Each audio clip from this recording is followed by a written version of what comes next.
بسم اللہ الرحمن الرحیم۔ السلام علیکم ورحمۃ اللہ وبرکاتہ۔ دوستوں، ہم پھر سے آپ کے لے کر حاضر ہوئے ہیں مولانا قاری حنیف ملتانی رحمۃ اللہ علیہ کا بیان۔ اللہ تعالی حضرت کی مغفرت فرمائے۔ دوستوں، بیان کو مکمل سنے گا آخر تک، چلے دیر نہ کرتے ہوئے بیان کو شروع کر لیتے ہیں۔ الرحمن الرحیم یا ایھا الذین آمنوا ادخلوا فی السلم کافۃ ولا تتبعوا خطوات الشیطان انہ لکم عدو مبین فَإِن زَلَلْتُم مِّن بَعْدِ مَا جَاءَتْكُمُ الْبَيِّنَاتُ فَاعْلَمُوا أَنَّ اللَّهَ عَزِيزٌ حَكِيمٌ وقال النبي صلى الله تعالى عليه وسلم من أحبهم فبحبي أحبهم ومن أبغضهم فببغضي أبغضهم صدق الله مولانا العلي العظيم وصدق رسوله النبي الكريم نحن على ذلك لمن الشاهدين والشاكرين والحمد لله رب العالمين اللهم صل على محمد وعلى آل محمد كما صليت على إبراهيم وعلى آل إبراهيم إنك حميد مجيد اللهم بارك على محمد وعلى آل محمد كما باركت على إبراهيم وعلى آل إبراهيم إنك حميد مجيد۔ گزشتہ کئی جمعوں سے ایک عنوان عرض کیا جس میں اپنی نیت میں تو الحمدللہ خیر ہے، اللہ پاک سننے والوں کی نیت میں بھی خیر عطا فرمائے۔ خیر کا مطلب یہ کہ یہ ہرگز ارادہ نہیں کہ فلاں کی تردید کروں، فلانوں کو رگڑا جائے، ان کی توہین کی جائے، ہرگز مقصود نہیں، بلکہ مقصود اور منشا اور مطلب صرف یہ ہے کہ ہر آدمی حضور کریم صلی اللہ علیہ وسلم کا خادم اور غلام بن جائے، اطاعت نصیب ہو جائے، فرما برداری نصیب ہو جائے۔ آج بھی اسی کے متعلق اسی کا بقایا اور تتمہ عرض کرنے کا ارادہ ہے، اور وہ اس شکل میں عنوان یہ رکھو، جس چیز سے پیار ہوتا ہے، جس چیز سے محبت ہوتی ہے، یا یوں کہو جس آدمی سے محبت ہوتی ہے اس کی ہر چیز سے پیار ہوتا ہے۔ یہ ممکن نہیں کہ ایک آدمی یہ کہے کہ تیری شکل سے تو مجھے پیار ہے پر تیری آنکھوں سے بڑی نفرت ہے۔ اس کے انگ انگ سے محبت ہوتی ہے، حتیٰ کہ اس کے کپڑوں سے بھی پیار ہوتا ہے، اس کی آل اولاد سے بھی انس اور محبت ہوتی ہے۔ وہ کہتے ہیں نا، مکاں کو ہے زینت مکیں کے قدم سے۔ ظرف کی قیمت جو ہے وہ مظروف کی وجہ سے بنتی ہے۔ اب دنیا میں اسلام اور ایمان کی بنیاد یہی چیز بنے گی کہ جیسے کہ حضور کریم صلی اللہ علیہ وسلم کی ذات اقدس سے محبت ہے، پیار ہے، عظمت ہے، تعلق ہے، اسی طرح سے صحابہ کرام ہو یا نبی کا خاندان ہو یا نبی کا مکان ہو یا نبی کا لایا ہوا دین ہو، ہر چیز سے پیار ہونا چاہیے۔ یہ نہیں کہ حضور کریم صلی اللہ علیہ وسلم کی ذات اقدس سے تو محبت ہو، پیار ہو، تعلق ہو، اور آپ کے نظام سے نفرت ہو، پھر مسلمانی نہیں۔ خاندان نبوت سے بھی پیار کرنا پڑے گا اور ہونا چاہیے۔ اسی لیے میری ایک بات دل کی تختی پہ لکھ کے لے جاؤ کہ ہمارے نبی کی بات بھی نرالی اور ہمارے نبی کی جماعت بھی نرالی، ہمارے نبی کی ذات بھی نرالی، شان بھی نرالی، شہر بھی نرالا، ملک بھی نرالا۔ کیا چیز عرض کر کے میں آپ کو سمجھاؤں؟ اللہ پاک کو کیا ضرورت پڑی تھی مکے مدینے کی گلیوں کی قسم کھانے کی؟ خدا کو شوق چڑھا کہ پتھروں کی قسم کھانا؟ فرمایا لا اقسم بہذا البلد، میرے محبوب جن گلیوں میں تیرے قدم لگے ہیں مجھ خدا کو ان گلیوں کی قسم، ان شہروں کی قسم، اس وطن کی قسم۔ انناس وہاں نہیں پیدا ہوتا، سیب وہاں نہیں پیدا ہوتا، انگور وہاں نہیں پیدا ہوتا، غلہ کھانے پینے کا سامان وہاں کچھ نہیں پیدا ہوتا ہے، پہاڑ اور پہاڑ بھی خشک، لیکن محبوب جہاں رہتا ہو اس کی ہر چیز سے پیار ہوتا ہے۔ یہ مثال دینی تو نہیں چاہیے، ویسے سمجھانے کے لیے کہتا ہوں۔ مجنو کو ایک اونٹ والا آدمی مل گیا، اس نے مجنو نے پوچھا کہ تو کہاں چلا ہے؟ تو مشہور تو تھا ہی، لوگ جانتے تھے کہ یہ مجنون نے کہا لیلا کے شہر چلاؤں کہ میرا سلام کہیو بہت بہت، کہ اچھی بات۔ آدھا میل وہ اونٹ والا چلا، پھر دوڑ کے بھاگ کے اسے رلا، کہنے لگا میرا پیغام یاد ہے؟ کہ ہاں یاد ہے، کہ زور زور سے سلام کہنا۔ آدھا میل، ایک میل پھر چلا وہ اونٹ والا، پھر دوڑ کے مل گیا، حتیٰ کہ اس شہر میں ہی پہنچ گیا جہاں اس نے جانا تھا۔ اونٹ والا کہنے لگا رے میرا سر کھاتے کھاتے تو نے یہ وقت کر دیا، تو خود ہی جا کے سلام کہہ لے، اب تو شہر وہی آ گیا، میں کیا کہوں گا۔ تو جب شہر کے اس علاقے میں گیا جہاں لیلا رہتی تھی، تو گلی سے کتا نکلا، مجنو نے بیٹھ کے کتے کے پاؤں چومنے شروع کر دیے۔ لوگ کہنے لگے پاگل ہے، گدھا ہے، دیوانہ ہے۔ مولانا روم فرماتے ہیں، کہنے لگا پائے سگ بوسیدہ مجنو خلقش گفتہ اینچ بہود، پائے سگ بوسیدہ مجنو خلقش گفتہ اینچ بہود، گفت مجنو گاہے گاہے کوئے لیلا رفتہ بہود۔ لوگوں نے کہا پاگل، کتے کے پاؤں چوم رہا ہے، تیری عقل ماری گئی۔ مجنو کہنے لگا پہلے اپنی آنکھوں کا تو علاج کرو، تمہیں کتا تو نظر آتا ہے، یہ نظر نہیں آتا، یہ آیا کس کی گلی سے ہے، نکلا کس کی گلی میں سے ہے۔ جب دل میں کوئی بات سما جائے پھر یہی حال بنا کرتا ہے۔ جنگل میں بیٹھا ہوا مجنو یوں انگلی سے لکیریں نکال رہا تھا، کچھ لکھ رہا تھا اور دیکھ رہا تھا۔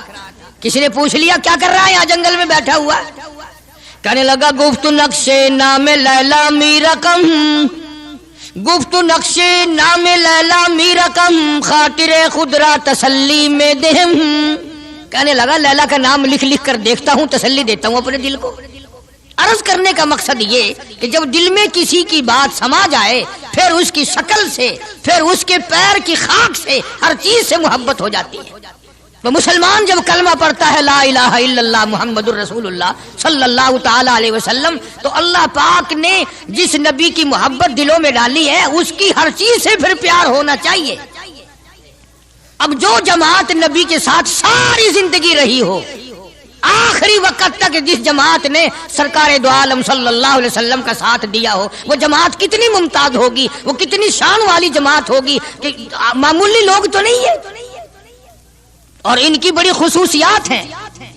مثلا ایک قافلہ چل رہا ہے، اور وہ قافلہ اور وہ لشکر بھی کتنا خوش قسمت ہوگا جس میں خود محمد عربی صلی اللہ علیہ وسلم موجود ہے۔ پانی ختم ہو گیا، گرمی تھی، شدت کی بڑی تکلیف ہوئی لوگوں کو بھی جانوروں کو بھی، تو صحابہ کرام نے مشورہ کیا اور اکٹھے ہو کر کے سرکار دو عالم صلی اللہ علیہ وسلم کے دربار عالیہ میں آئے کہ جی پانی نہیں ہے، جانوروں کو بڑی تکلیف ہے اور آدمیوں کو بڑی پیاس ہے، بڑی تکلیف ہے، آپ اللہ پاک سے دعا فرمائیں۔ جناب سرکار مدینہ صلی اللہ علیہ وسلم نے دعا فرمائی۔ آواز آئی میرے محبوب موسیٰ علیہ السلام نے بھی پانی مانگا تھا، میں نے ان کو پانی دیا۔ اس طریقے سے قرآن کہتا اضرب بعصاک الحجر، لکڑی پتھر میں مارو، انہوں نے پتھر میں آسا مارا، ہم نے فانفجرت من حسنتا عشرۃ عینا، ہم نے 12 چشمے جاری کر دیے تھے۔ موسیٰ علیہ السلام نے لکڑی ماری۔ او میرے نبی، آج میں اگر آپ سے بھی لکڑی لگواؤں، اسی طرح سے آپ کو بھی لکڑ پتھر میں مارنی پڑے، پھر کلیم میں اور حبیب میں کیا فرق ہوگا؟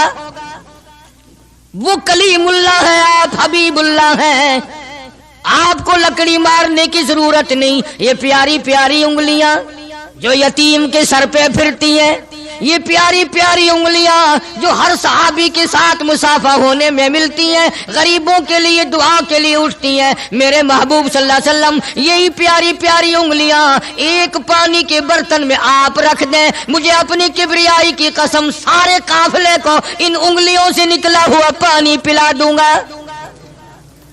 چنانچہ آپ صلی اللہ علیہ وسلم نے ایک برتن میں انگلیاں رکھ دی، سارے جانوروں نے پانی پی لیا، سارے صحابہ کرام نے پانی پی لیا۔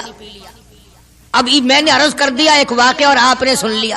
لیکن تہ کو آپ نہیں پہنچے. اصل تو میں بھی نہیں پہنچ سکتا، میرا ادراک اتنا کہاں کہ پیغمبر کی باتوں کو میں 100% سمجھ سکوں. نہیں سمجھے؟ ارے پانی اور چیز ہے. دنیا سوڈے پیتی ہے، شربت پیتی ہے، جوس پیتے ہیں، طرح طرح کی چائے پیتے ہیں، دودھ پیتے ہیں، طرح طرح کے ملکوں کا پانی پیتے ہیں. سب جگہ ہر چیز پی ہوگی، ہزاروں مشروبات پیے ہوں گے، ہزاروں شربت پیے ہوں گے، ہزاروں قسم کے سکیش پیے ہوں گے. پر خدا کی قسم ابو بکر اور بلال اس جماعت کے جوان ہیں جنہوں نے حضور کی انگلیوں سے نکلا ہوا پانی پیا. یہ سعادت ہر ایک کو کیسے مل سکتی ہے؟ انہی لوگوں کو اللہ تبارک و تعالیٰ نے یہ مقام بخشا تھا کہ خداوند عالم نے ان کو اتنی بڑی عظمت عطا فرمائی. اور میں تو یہ کہا کرتا ہوں کہ صحابہ کرام کی نمازوں کو بھی ایک طرف رکھو، روزوں کو بھی ایک طرف رکھو، جہاد کو ایک طرف رکھو، ان کی فاقہ اور ان کا پیاسا مرنا اللہ کے راہ میں، ان ساری چیزوں کو ایک طرف رکھو. یہ بات ان کی کوئی کمی ہے کہ آنکھ بلال کی ہو اور امام الانبیاء کا چہرہ انور ہو؟ ہم تو ان لوگوں میں سے ہیں. ہمارے یہاں دارالعلوم دیوبند میں خزانے میں ایک چیز محفوظ ہے 150 سال سے، 150-200 سال سے ایک چیز موجود ہے. سال بھر میں کبھی خاص موقع پر اس کا دیدار کرایا جاتا ہے، زیارت کرائی جاتی ہے. یہ میں صفائی نہیں دے رہا، کئی لوگ کہتے ہوں گے جی دیوبندیوں کی صفائی دیتا ہے، بلکہ میں اپنا عقیدہ اور اپنے بزرگوں کا پروگرام بتاتا ہوں کہ ایسے تھے لوگ. دارالعلوم دیوبند کے خزانے میں ایک رومال ہے. وہ رومال وہ ہے جس رومال میں تقریباً 200 برس محمد عربی صلی اللہ علیہ وسلم کا استعمال کردہ پہنا ہوا جبہ مبارک لپٹا رہا. یعنی یہ رومال حضور صلی اللہ علیہ وسلم کا استعمال کردہ نہیں، آپ ان کے ہاتھ نے، آپ کے چہرے انور نے یا آپ کے بدن مبارک کے کسی حصے نے اس رومال کو استعمال نہیں کیا، اور نہ کوئی غلط بیانی ہوئی، بلکہ یہ ثابت ہے کہ اس رومال میں حضور صلی اللہ علیہ وسلم کا جبہ مبارک جو تھا وہ 200 برس تک لپٹا رہا. حضرت مولانا محمد قاسم صاحب نانوتوی رحمت اللہ علیہ نے اس رومال کو سونے کی ڈبیا میں رکھا ہوا ہے، اور اس رومال کی سارے اللہ والے زیارت کرتے ہیں کہ یہ سرکار مدینہ صلی اللہ علیہ وسلم کے کپڑے کو لگا ہے، خود آپ کے جسم کو بھی نہیں، آپ کے کپڑے کو لگا ہے. جو لوگ حضور کے کپڑے کو لگے ہوئے کپڑے کی بھی عزت کرتے ہو، ان کے اندر حضور کی محبت کتنی ہوگی؟ وہ سونے کی ڈبیا میں موجود ہے، اور کبھی کبھی اس کا خاص موقع پر اہتمام کے ساتھ اس کی زیارت کرائی جاتی ہے. نام پتہ بتانے کی مجھے اجازت نہیں ہے. یہاں پاکستان میں ایک جگہ ہے، وہاں پر حضور کریم صلی اللہ علیہ وسلم کی ریش مبارک، آپ کی داڑھی مبارک کا ایک بال سونے کی ڈبیا کے اندر اور ڈبیا اور پھر اس میں بڑا کچھ عطر وغیرہ اس میں وہ سنبھال کے رکھا ہوا ہے، اور ایک بال مبارک میں سے 2-3 شاخیں اور نکلی ہوئی ہیں. میں یہ عرض کر رہا تھا کہ جو لوگ آپ کے نالین مبارک کی بھی عزت کرتے ہوں، ان کے خود اپنے دلوں میں کتنی محبت اور عظمت ہوگی. حدیث پاک کی ایک کتاب ہے جامع ترمذی، عربی مدارس میں پڑھائی جاتی ہے. اس کتاب میں سرکار مدینہ صلی اللہ علیہ وسلم کا حلیہ نقشہ موجود ہے. تمہارے دل میں تو کبھی یہ محبت بھی نہ اٹھی کہ کم سے کم ہم کبھی کتابوں میں حالات میں سنے تو صحیح آپ کی شکل مبارک کس طرح کی تھی، رنگ مبارک کیسا تھا، انگلیاں مبارک کیسی تھی، چہرہ انور کیسا تھا. کتابوں میں سب کچھ موجود ہے. تم عادی بن گئے دوڑے سننے کے، غلط باتیں سننے کے، اصل بات رہی گئی. تو میں بتانا یہ چاہتا ہوں کہ جامع ترمذی کتاب جو ہے حدیث پاک کی، اس میں آپ صلی اللہ علیہ وسلم کی چپل مبارک کا نقشہ ہے، آپ کی نالین مبارک کا نقشہ ہے، یعنی سرکار دو عالم صلی اللہ علیہ وسلم کی جوتی مبارک کا نقشہ ہے. اب وہ ہے اس زمانے کی بالکل سادہ چپل ہے، پہاڑی قسم کی. تو میرے بزرگوں کا اور میرے اکابر کا، علماء دیوبند کا یہ عقیدہ ہے کہ اگر کوئی آنکھوں سے وہ نقشہ دیکھ لے، توجہ کرنا، اور دل میں یہ خیال لائے ہیں یہ بھی کوئی جتی ہے، باٹا والے اتنی اچھی بناتے ہیں، سروس والوں کی اتنی چپلیں اچھی ہیں، فلانے ملک کی اتنی اچھی ہیں، امریکہ میں یوں بنتی ہیں، ہمارے یہاں کمپنیاں یوں بناتی ہے، یہ تو کوئی خاص چپل نہیں. ہمارے بزرگوں نے لکھا ہے جس کے دل میں اتنی سی بات آئی ایمان چلا گیا. ایمان نہیں رہے گا، اس لیے کہ اس ذات کی نالین مبارک کی عزت بھی فرض ہے۔ آئی بات سمجھ میں؟ یعنی کس قدر عظمت ہے، کس قدر محبت ہے اور کس قدر تعلق ہے محمد عربی صلی اللہ علیہ وسلم کی ذات سے ان لوگوں کو۔ مولانا رشید احمد صاحب گنگوہی رحمت اللہ علیہ رمضان المبارک میں مدینے پاک سے مرید کھجوریں لا کے دے دیتے تو آپ مریدین کو کھجوریں تقسیم فرماتے اور فرماتے گٹھلیاں مجھے واپس کر دو، کھجوریں کھا کر گٹھلیاں واپس دے دو۔ حضرت کیا کرتے؟ ان گٹھلیوں کو اکٹھا کر کے ہاون دستے میں کوٹ کر صفوف بنا کر رکھ لیتے اور رمضان شریف میں جس پانی سے روزہ افطار کرتے وہ گٹھلیوں والا صفوف اس میں ملا کر پیتے کہ یہ میرے آقا کے شہر کی گٹھلیاں ہیں۔ کتنی بڑی عزت ہے۔ اس زمانے میں بجلیاں نہیں ہوتی تھی، چراغ جلتے تھے حضور کریم صلی اللہ علیہ وسلم کے گنبد خضرا پہ، جہاں ہر وقت اللہ کی رحمتیں برستی ہیں۔ اللہ ہر ایک کو زیارت نصیب فرمائے۔ 24 گھنٹے فرشتے سلام پڑھ رہے ہیں، صلات پڑھ رہے ہیں، درود پاک پڑھ رہے ہیں، چاروں طرف سے رحمت ہی رحمت برس رہی ہے۔ تو زیتون تیل جلتا تھا، کسی مرید نے حضرت کو لا کے وہ چراغ کا بچا ہوا تیل، ایک تو زیتون ویسے بکبکا ہوتا ہے، زیتون کا تیل کوئی ذائقے دار نہیں ہوتا، ویسے ہی بکبکا، اور پھر اس چراغ کا بچا ہوا جو جل چکا ہو اور بھی زیادہ بدبودار ہو جاتا ہے۔ لیکن مولانا رشید احمد گنگوہی رحمت اللہ علیہ کو جب کسی نے لا کے دیا تو حضرت نے وہ بچا ہوا چراغ کا تیل کھڑے ہو کے پیا۔ تو کسی نے پوچھا حضرت یہ کیوں؟ فرمایا تجھے کیا معلوم ہے یہ اس چراغ کا بچا ہوا تیل ہے جو کالی کملی والے صلی اللہ علیہ وسلم کے روضہ اقدس پہ جل رہا تھا۔ مولانا محمد قاسم صاحب نانوتوی رحمت اللہ علیہ کو کسی نے مدینے پاک سے رومال لا کے دیا، آپ اس کو چومنے لگے، آنکھوں سے لگانے لگے۔ تو کسی نے کہا حضرت کیا چوم رہے ہو؟ یہ تو اٹلی کا بنا ہوا رومال ہے، مدینے میں رومال تھوڑے ہی بنتے ہیں، یہ تو اٹلی کا فلاں ملک کا بنا ہوا، جرمن کا بنا ہوا رومال ہے، آپ چوم رہے ہیں اس کو؟ یہ مدینے میں تھوڑی فیکٹری کو رومالوں کی کارخانہ ہے۔ فرمایا نہیں ٹھیک ہے مجھے بھی پتا ہے بنایا جرمن والوں نے ہے، بنا اٹلی میں ہے، لیکن یہ بات تو دیکھ میں تو اس لیے چوم رہا ہوں کہ مدینے کی ہوا اس کو لگی ہے، مدینہ منورہ کی اس کو ہوا لگ گئی ہے، اس لیے میں محبت میں چوم رہا ہوں۔ عرض کرنے کا مقصد یہ کہ ان لوگوں کے دلوں میں پیار ہوتا ہے تو پیار کے اظہار کے طریقے ہوتے ہیں، محبت کبھی نہیں چھپی رہا کرتی۔ مولانا محمد قاسم صاحب نانوتوی رحمت اللہ علیہ جب مدینے پاک پہنچے کئی میل ادھر کو جوتا اتار دیا، رات کا وقت تھا، پیر زخمی ہو رہے ہیں، سواری خالی چل رہی ہے۔ کسی نے عرض کیا حضرت سواری پہ سوار ہو جاؤ، پاؤں زخمی ہو رہے ہیں۔ فرمایا مدینہ میرے آقا کا شہر ہے، سواری پہ چڑھ کر داخل ہوتے ہوئے مدینے پاک میں شرم آتی ہے، مدینے جیسے شہر میں سواری پہ چڑھ کر داخل ہوں۔ چنانچہ جتنے دنوں مدینے پاک میں رہے جوتا نہیں استعمال کیا، جوتا نہیں پہنا مدینے پاک میں رہتے ہوئے مولانا محمد قاسم نانوتوی رحمت اللہ علیہ نے۔ تو شاگردوں نے پوچھا حضرت پتھریلا علاقہ ہے، ٹھوکریں لگتی ہیں، آپ ایسا نہ کریں۔ فرمایا بھائی ڈر لگتا ہے کہیں میرا جوتے والا پیر اس جگہ پر نہ کہ پڑ جائے جہاں میرے آقا حضرت محمد الرسول اللہ صلی اللہ تعالی علیہ وسلم کے قدم مبارک لگا۔ اتنی عظمت، اتنا پیار، اتنا ادب۔ امام مالک رحمت اللہ علیہ نے ساری عمر مدینے پاک میں گزاری، لیکن میں ذمہ داری سے کہتا ہوں 3 میل کے اندر اندر امام مالک نے کبھی پیشاب پخانہ نہیں کیا، مدینہ شہر میں امام مالک نے کبھی پیشاب پخانہ نہیں کیا۔ فرماتے تھے میرے آقا کا شہر ہے مجھے شرم آتی ہے، اس کا نام عظمت ہے، اس کا نام محبت ہے۔ 2 غزلیں گا لینا یا 2-4 شعر پڑھ لینا اور نہ نماز پڑھنا، نہ روزے رکھنا، نہ قرآن کی تلاوت کرنا، نہ درود شریف کا ورد کرنا اور نہ صحابہ کرام کا ذکر خیر کرنا، یہ محبت کا معیار تمہیں بتایا کس نے ہے؟ تمہیں شکلوں سے پتہ نہیں چلتا کہ یہ حضور کریم صلی اللہ علیہ وسلم کا محبت کرنے والا یا نہیں کرنے والا؟ کیسے محبت کا معیار اپنا سکتے ہیں وہ لوگ، چرس پینے والے، فیم کھانے والے، بھنگ پینے والے، کتوں سے ہر وقت کھیلنے والے، وہ کبھی آقا دو عالم صلی اللہ علیہ وسلم کے خادم ہو ہی نہیں سکتے۔